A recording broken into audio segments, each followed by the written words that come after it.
5 ఏళ్ళు నడిచింది, నడవలే. మిషన్ భగీరథ నీళ్ళు పుష్కలంగా రాలే, ఏమన్నా రాలేదా? వచ్చినాయా? మరి ఇప్పుడు ఏం రోగం పుట్టింది నాకు అర్థం కాదు. ఇప్పుడు ఎందుకు గుంటుతుంది అది? ఎందుకు నీళ్ళెత్తలేవు? ఇంతింత పొడుగు మాటలు మాట్లాడుతుందా? అడ్డం పొడుగు మాట్లాడుతుందా? పొద్దున్న లేస్తే కేసీఆర్ చావాలి, నువ్వు 1000 జన్మలు ఇచ్చినా నేను చావనా కొడుకు అనుకుంటున్నావు. కరెంటు చక్కగా ఉండేనా కేసీఆర్ రాకముందు? కరెంటు ఉండేనా? కేసీఆర్ ఉన్న రోజులు మంచిగా ఉండేనా? మరి మళ్ళీ ఇప్పుడు ఏం రోగం వచ్చే, ఏం బీమారు వచ్చే?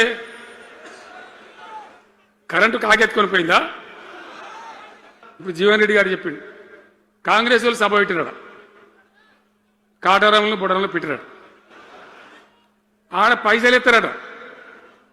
ఇది ఒక్క తేపకేసి రైతు బంధు నెలకొకిస్తా, ఎకరానికా అంటే 2 నెలలకు ఒక ఎకరానికి అంతేనా? 6,000 వేసినాం, మా అంత సిపాయిలను బొచ్చగొట్టుకుంటాను. ఆనాడు ఎట్లా పడేది రైతు బంధు? 10 రోజుల గ్యాప్లో మొత్తం రైతులకు వచ్చేసింది. టంగ్ మన సెల్ ఫోన్ మోగుతుండే, మంచిగా టింగున పోయి బ్యాంకుకి వెళ్ళి తెచ్చుకుంటుండే. ఎక్కడ వాయి మరి వచ్చిన ప్రభుత్వం పనిచేయాలి కదా, వాళ్ళకు కూడా అవకాశం ఇవ్వాలి కదా. సరే, మన నాన్న వాడవిడ కొంత దుంకులాడినా నేను మాట్లాడలే, నీ బయటికి రాలే, తక్కువ 1-2 సార్లు తప్ప రాలే. వాళ్ళకు కూడా ఛాన్స్ ఇవ్వాలి, అవకాశం ఇవ్వాలి. మనం ఎక్కసంతో ఉండొద్దు, చేయని ఏం పరిపాలన చేస్తారో చేయని, మంచిదే కదా అని చెప్పి అనుకున్నాం. మరి ఏమైతుంది? ఎక్కడ చూసినా చిల్లర మాటలు తప్ప ఒక్కటంటే ఒక్కటన్నా నిర్మాణాత్మకమైన కార్యక్రమం ఉందా? ఒక్కటన్నా ఏదైనా గొప్ప స్కీమ్ మొదలుపెట్టిండ్రా? కరెంటుకు బాధ ఉండేనా? నీళ్లకు బాధ ఉండేనా?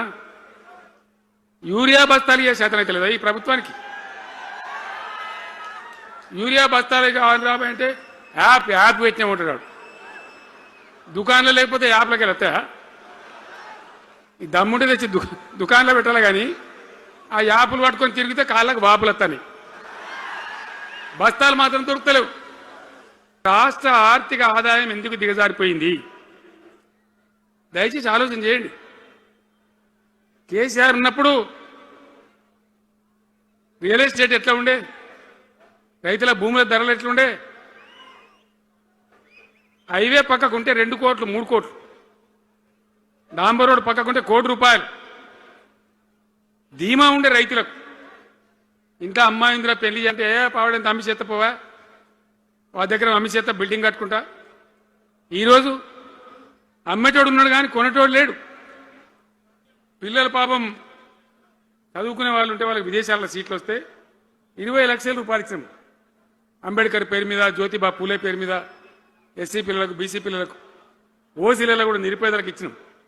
ఇలా దాన్ని బంద్ పెట్టినారు, వాళ్ళు ఆగమైపోతా ఉన్నారు. ప్రతి గ్రామ పంచాయతీకి ట్రాక్టర్ ఇప్పించినాం. అన్నాడు చెత్త తీసేది, ఇలా పనిచేస్తున్నాయి ట్రాక్టర్లు.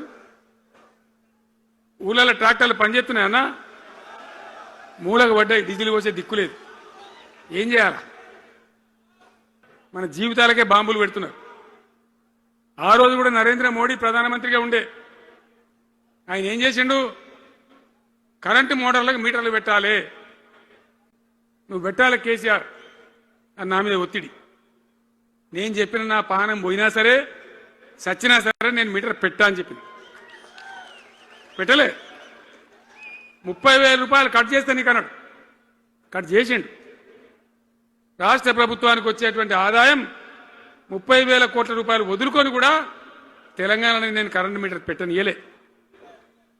నేను ముఖ్యమంత్రి ఉన్నాను రోజు. ఇవాళ ఏం చేసిండు తెలుసా వీళ్ళు మీకు?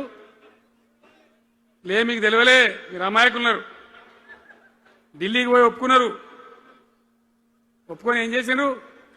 అయ్యా బాంచని మీటర్లు పెడతాము, మాకు పైసలు ఇయ్యండి, కేసీఆర్ వద్దన్నారు కదా మేము తీసుకుంటాం అని ఆ డబ్బు తీసుకొని వీళ్ళే ఈ గవర్నమెంట్ పై సంతకం పెట్టి ఇవాళ మక్కలండి, మక్కలు వచ్చినాయి.